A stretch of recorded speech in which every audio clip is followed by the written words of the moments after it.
I've been obsessed with enlarging my own negatives lately, and in part that's due to two things. One being a major part of my new workflow. The first one is I've gone bigger than ever before.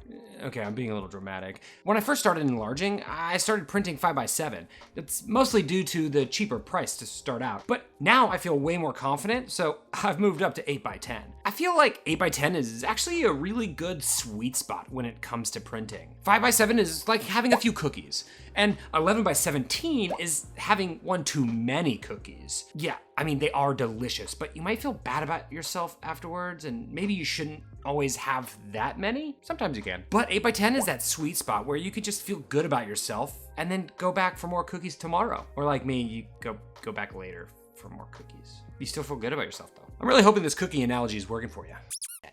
Now I want cookies. But my second and even bigger reason for my newfound enjoyment is this compact enlarger from Intrepid. If you've been here for a second, you know I'm down with Intrepid. I use their 4x5 for all my large format work. So naturally this enlarger is a great new step forward in making my own prints. Now, if you live in an apartment like I do, one of the great things about this compact enlarger is the whole thing, minus the copy stand, can fit in a shoebox. So if you're a little cramped for space, it's the perfect solution. Actually, it came in a shoebox. Okay, fine, it didn't, but I think you get the point. The main mission with this enlarger is in the name, compact. Look at the size of this thing compared to these other enlargers that I have. Yeah. They massive. And even with this tiny size, you can print up to 6x9 medium format negatives. That's a big frame. Ever since that first 5x7 print, I knew I needed to print myself some 120. But my first enlarger could only print 35mm negatives, and it was black and white only. Yeah, I think you know where I'm going. This enlarger also does color. And I can't forget to mention, since this enlarger has a high color accuracy, it actually doubles as a light table for mirrorless scanning as well. I mean, the only thing that this can't do is probably make waffles. But even then, maybe it could have a secret function that I don't know about. Now I want waffles. Okay, so now that I've gushed about this thing a little bit, maybe I should take you to the bathroom and show you how this thing works. Because my bathroom's my dark room. We're not gonna do anything weird in there. Let's go.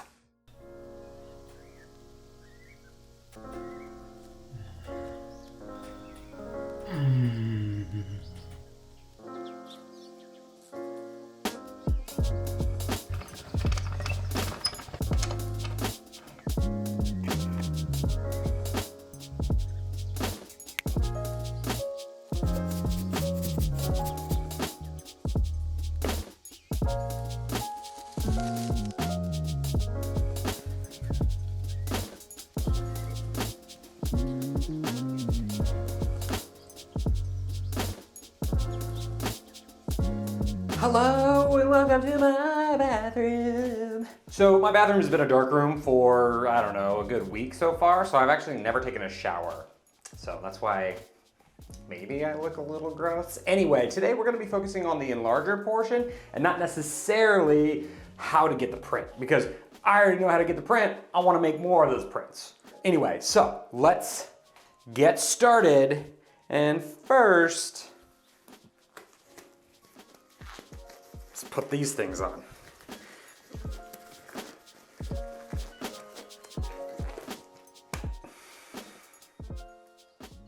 Okay, so first things first, control unit time.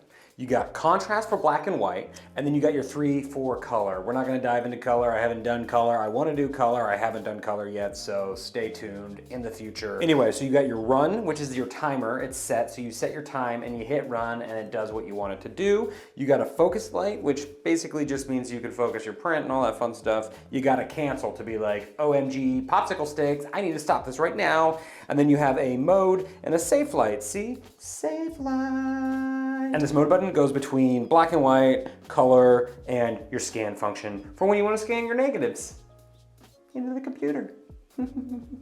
Because I already know the print and the process for this image I want to shoot, I'm going to use the timer functions at the top and the bottom here to increase the time. So if you want, you can hold it down and you can go 1, 2, 3, 4, 5, 6, 7, go super fast, or you can just increment up by half stops. I actually want 1 second. This dial up here is the contrast dial, and I know that I want to be at a 2.5. So just go up to 2.5, and then there you go. And once you hit run, it just does 1 second at a contrast level of 2.5. I think it's fantastic. It's super easy to set up.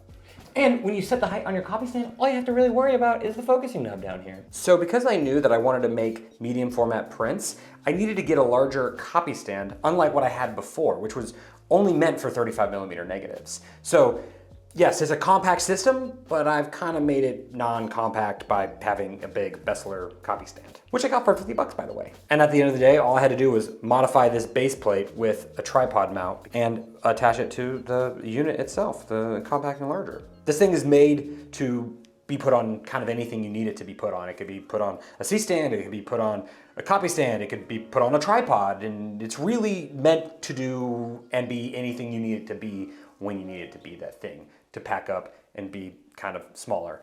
So let's make the print.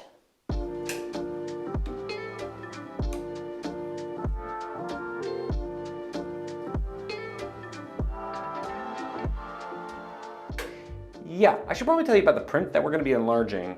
So it's this photo that I took in Bodie of this church. Now, the overall exposure is gonna be 1 second at a contrast level of 2.5. Then I'm gonna burn in another half a second on the church because I wanna make it a little bit darker than the sky overall. Okay, let's get back to it. Shiny side up, boom. Okay, here we go. I'm gonna move it down to 1 second and we're going to expose. I'm gonna move up half second and expose.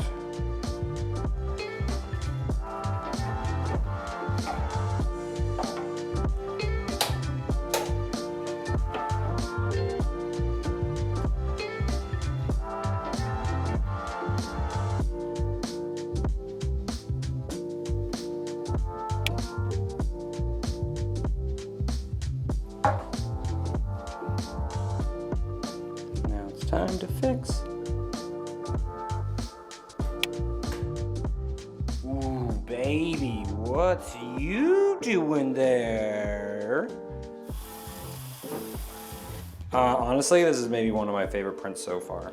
So the cool thing is that, oh yeah, I killed that. Whip pan up, totally. Oh yeah. Anyway, so one of the cool things is that I created a little bit of a black border because obviously the sky is pretty bright. So it's gonna just blend into the paper. So I think adding that little thin border was a chef's kiss on the print. Oh, no, I didn't get that zoom in. Oh well, you get it. One thing I found out is if you use curtain rods to hang your prints, it's pretty effective. Just saying. I think this is good. I think this is good stuff. Oh yeah, that's what I want. That's what I want. There we go.